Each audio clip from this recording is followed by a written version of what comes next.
সকলোকে নমস্কাৰ জনাইছোঁ মোৰ অন্য এটা ভিডিঅ'লৈ। আৰু আজি ভিডিঅ'টো অলপ বেলেগ ধৰণৰ, যিহেতুকে মই মাৰ ঘৰত আছিলোঁগৈ। এইকেইদিন আপোনালোকে গম পায়েই, আজি তাকে মাৰ ঘৰৰ পৰা ঘৰলৈ বুলি আহিছোঁ। ৰাতিপুৱাই যিহেতুকে সোনকাল হৈ আছে, ৰাণীৰ টোপনি ভঙাই নাই, তাই টোপনিয়াই আহিছে অলপ চলপকৈ। আৰু পৰিৱেশটো অকণমান দেখাওঁ বুলি ভাবিলোঁ আপোনালোকক। আৰু তাইৰ মনটো ভাল নহয়, ৰাণীৰ আহিবলৈ তেনেকৈ মনেই নাছিলে। লগ পাইছিলে আপায়েকৰ ছোৱালীৰ লগ খেলিবলৈ, আৰু তেনেকৈ আৰু ফুচলাই মেলি অনা নিচিনা হৈছে। আৰু ইয়াৰ পৰিৱেশটো চাওকচোন, অকণমান আপোনালোকক দেখুৱালোঁ।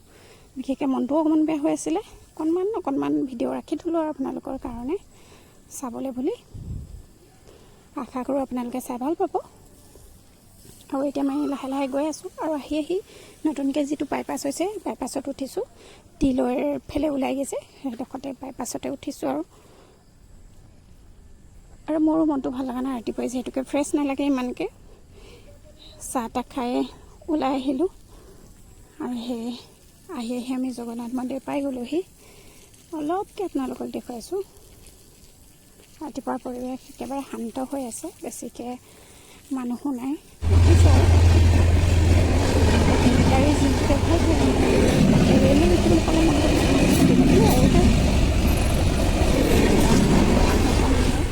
আৰু শেষত আহি ঘৰ পালোহি টোপনিয়াই শিকটিয়াই, আৰু চলিৰ অৱস্থা নাইকিয়া হৈ আহিছে। তো আজিৰ ভিডিঅ'টো তেনেকৈ অকণমান অহা ভিডিঅ'ত দেখুৱালোঁ আপোনালোকক। আশা কৰোঁ ভাল পাব। নেক্সট ভিডিঅ'ত লগ পাম।